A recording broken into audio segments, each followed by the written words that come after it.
Okay, so let's really dig into this idea. We often think history is just, facts, a timeline, dates and events. Right, a neat little package. But how does the way history is told actually shape how we understand really complex places like the Middle East and these issues that just seem to persist? Exactly, and that's what we're doing today, going beyond just summarizing. We want to analyze how a historian, a really renowned one, actually builds their story. We're looking at the framework, not just the facts inside it. And our focus is Bernard Lewis and his big book, The Middle East, a brief history of the last 2,000 years. And just a quick note before we really jump in, you are experiencing a unique two-host AI conversation powered by Google's NotebookLM. Yeah, this tech lets us process a huge amount of information super quickly, connect the dots between sources. And pull out what's really vital. It gives you, the listener, a much more dynamic way to get your head around complex stuff. It's about finding those genuine nuggets of knowledge, not just scratching the surface. Okay, so Bernard Lewis, seen as a major figure in Middle East and Islamic history. And this book covers, 2,000 years? 2 millennia, yeah. And like we said, we're not just retelling that history. We're doing a critical evaluation, looking at how Lewis presents it, using rhetorical analysis. Which should tell us a lot about how history gets communicated, right? Which can Yeah. be as important as the history itself. Absolutely. So let's start with Lewis himself. Yep. What gave him the authority, the standing to write something this massive? His background, you mean? Exactly. His scholarly credentials, they were really significant. Lewis spent decades at top places, Princeton, University of London. Okay. And he built this reputation as a leading Orientalist. Now, that term Orientalist, it's worth a pause. Yeah, it carries some baggage now, doesn't it? It does. Academically, it traditionally meant scholars studying the Orient, the Middle East, Asia. The fields evolved, faced critiques. Yeah. But Lewis's skills, Wow, like language skills. deep linguistic skills in multiple Middle Eastern languages, access to vast archives, just the sheer volume of his work over decades, it undeniably gave the book credibility, ethos. So when you read him, you know you're dealing with someone who spent their life on this. Precisely. You're engaging with deep expertise. And the timing. 1995. That feels significant too, not just some random year to publish. Oh, definitely not random. It was right after the Cold War ended, a time of huge geopolitical shifts. Right, the whole world map was kind of rearranging itself. And suddenly there was this intense focus, public and academic, on these persistent issues in the Middle East, religious, ethnic, territorial conflicts. Things that maybe seemed secondary during the Cold War suddenly felt front and center. Exactly. With the Soviet Union gone, the Middle East became this huge focal point again. Lewis was tapping into an urgent need for context, for understanding what felt like instability. So he's using history to explain current events. Pretty directly, yeah. Things like the Arab-Israeli conflict, different forms of Islamic fundamentalism. He positioned the book to provide historical roots for these contemporary crises, trying to offer explanations for maybe a bewildered Western public. Okay, so given that urgency, who was he actually writing for? Just other academics? Or broader? Definitely broader. He aimed for an educated but general audience, non-specialist students, just interested lay people. So accessible. That was the goal. Inform without overwhelming, which meant using an accessible style, mostly avoiding dense academic jargon. Quite a trick for a scholar that deep. And his purpose wasn't just telling the story. It was multi-layered. Present a clear history, yes, chronologically and thematically. Trace how Middle Eastern civilization evolved, but also, crucially, shine a light on those recurring patterns: conflict, change, interaction with the West. It sounds really ambitious for a book called A Brief History. It was incredibly ambitious, trying to pack all that into a concise format. Speaking of packing it in, the scope, 2,000 years. How do you even begin to cover that without it becoming just a list of names and dates? It's vast, isn't it? He goes from the ancient world, the rise of Islam, the big empires like the Ottomans, then colonialism, right up to modern political tensions. Wow. Politics, religion, culture, society. All of it. Yeah. But the skill is in the distillation. He doesn't get bogged down in, every single detail of every dynasty. He focuses on the major forces, the big turning points that shape the region. He highlights the main currents. And his tone while doing this, is it purely detached, academic? Or does he let his own interpretations seep in, maybe take sides? His tone is very deliberate. It's measured, scholarly, analytical. He's clearly aiming for objectivity. But he's not afraid to draw interpretive conclusions about cultural shifts or civilizational changes. Yeah. You do find occasional pointed judgments, Like on what? maybe on why certain societies stagnated at points or the effects of westernization, but it's always presented carefully as a kind of logical deduction from the history. So not trying to win a political argument. No, definitely not polemical. He's offering his scholarly take based on his reading of the evidence. It's controlled expository. Okay, so condensing all that history, maintaining that tone, how does he structure it? What are the core sort of rhetorical moves he makes to help the reader make sense of it all? Well, the absolute backbone is chronological organization, sticking to the timeline. Simple enough. But it's more than just a timeline. It's structured to help you see the cause and effect, the recurring themes across history. By going from antiquity to modern times, he lets you connect the dots. See how one thing led to another. Exactly. And for evidence, he pulls from all over.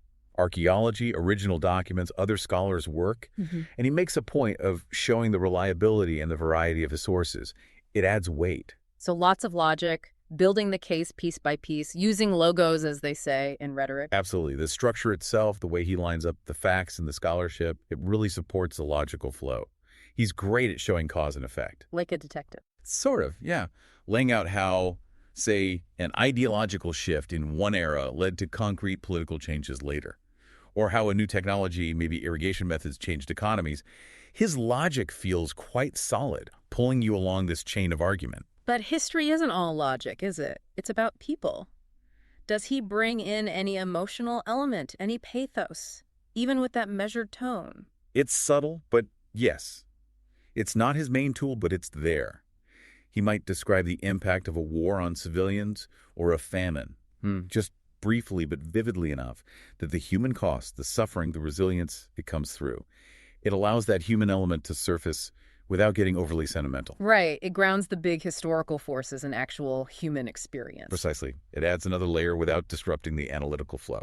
And speaking of thinking critically and digging deeper, you might want to check out Mindful Moments. That's our YouTube channel. Good point. It offers AI book analysis, really designed to spark reflection and, well, rational thought. It's all about going beyond the surface, much like we're trying to do here. Definitely. Okay, so back to Lewis's toolkit. Let's talk style.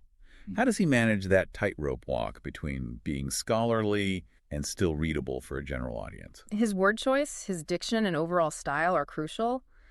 The language feels formal, yes, but it's almost always approachable. Not drowning you in jargon. Right. He uses precise terms when he needs to, but he doesn't overdo it. And sometimes he'll use a metaphor or an analogy, to clarify a complex shift. Oh, maybe calling a period of intellectual activity a golden age that later tarnished, things like that. But generally, the style is direct, clear, no flowery excess. The focus stays on the history itself. Keeping the story center stage. Exactly. And that chronological structure we talked about. Right. You said it's more than just dates. Yeah, it's about context. Each era isn't just isolated, it's placed within the bigger picture of region-wide changes. So you, the reader, can track these big themes over time. Like empire, faith, identity. Right. You can literally see how these things ebb and flow, how they change, how they stay the same across centuries. It reveals the deep continuities, but also the big breaks in the region's history. And he seems to really emphasize recurring patterns, doesn't he? Using repetition. He does. He uses repetition and parallelism quite effectively. He'll keep referencing similar historical dynamics. For example? The rise and fall of empires, that cycle, or the constant, often tricky relationship between religion and politics in shaping societies. And that repetition isn't just for show. No, it reinforces his main argument about continuity amid change. It shows that even though the details are different, some fundamental challenges or dynamics just keep reappearing. It gives you a real sense of historical resonance. He also connects past and present using illusion, right? Making it feel relevant now. Very much so. He often alludes to modern events or debates, subtly drawing parallels with the past. Without hitting you over the head with it.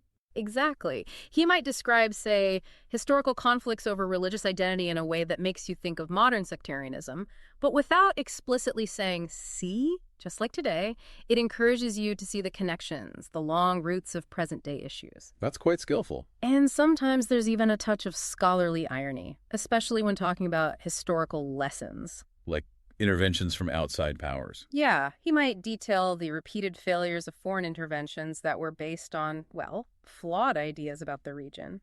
Contrasting the grand plans with the messy outcomes, there's a kind of quiet, almost sad irony about history repeating itself. Okay, so taking all that together, the structure, tone, style, evidence, how well does he actually achieve what he's set out to do?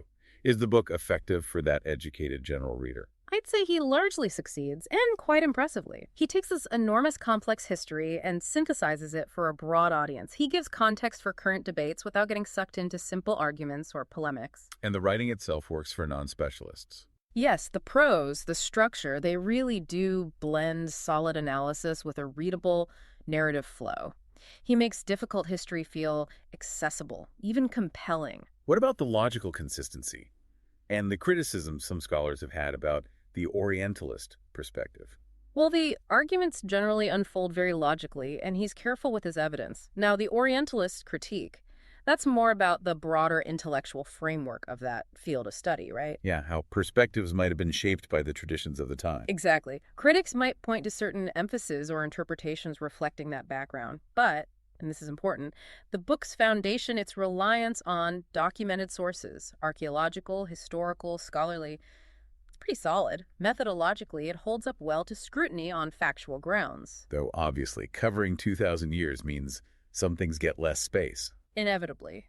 Brevity requires selection, but the research underpinning it is strong. Which brings us right back to why we're doing this, the Sure. power of looking at the rhetoric. It really does. Understanding these strategies, the author's credibility, ethos, the logic, logos, the tone, structure, even the subtle style choices, it's crucial.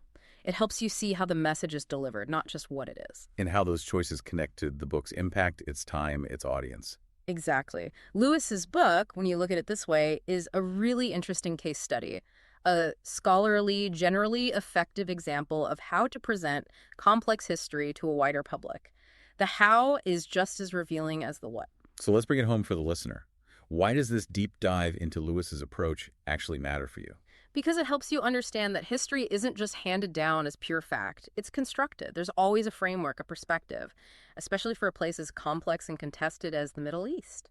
So knowing the how makes you a more critical reader. Absolutely. It shows you that history comes through a lens, shaped by the author, their time, their choices. It makes your critical thinking essential. So the final thought we want to leave you with is this. In any brief history, especially of somewhere with such a long, rich, and disputed past, what gets left out? What nuances might be flattened, what perspectives might be minimized. It's an encouragement, really. Keep questioning, keep exploring. Always look for multiple viewpoints. History is a conversation, right? Not a finished story. Well said. And if you want more conversations like this, exploring big ideas, remember to check out Mindful Moments on YouTube. And you can find all our other analyses on the Our Podcast platform. Click the link on screen for the in-depth book summary. Subscribe, share, purchase via link, and think rationally.